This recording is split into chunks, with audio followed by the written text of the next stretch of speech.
మంచిగున్నారా? మస్తున్నారని అనుకుంటున్నా. మన గల్లీలల్లా సందడి షురు అయింది.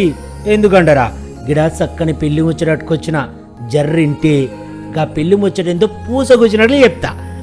మన నల్లా కమలాకర్ రెడ్డి గారు, పద్మ గారు ఉన్నారు కదా, అందరినీ సొంత మనుషుల కాప్యంగా పలకరిస్తారు చూడు.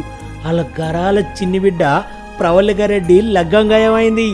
మన తెలంగాణ సంస్కృతి తెలిసిన పిల్లే కాదు, ఎప్పుడు నవ్వుతూ అందరినీ ఆట పట్టించే గడుసు పిల్లి కూడా. మరి మన ప్రవళికారెడ్డిని చేసుకుపోయే గా యువరాజు ఎవలంటారా? మహమ్మదాపూర్ గ్రామ వాస్తవ్యులు కవ్వ తిరుపతి రెడ్డి, అనసూర్య గారిని చూడచక్కని జంట ఉన్నారు కదా, వాళ్ళొక్కగానొక్క ముద్దుల కొడుకు అజయ్ రెడ్డి. పొరగాడు మస్తు మంచోడు, మంచిగా చదువుకున్నాడు, చూడనికి ఏకదం ఉంటాడు. ఇక పెద్దోళ్ళందరూ వీళ్ళిద్దరిని ఒక్కడి ఎనికి డిసైడ్ చేసిండ్రు. శుభముహూర్తం మే 9 శనివారం నాడు పొద్దుగాల 10 గంటల 48 నిమిషాలకి. లగ్గమేడనేగా మీ డౌటు? మన వరంగల్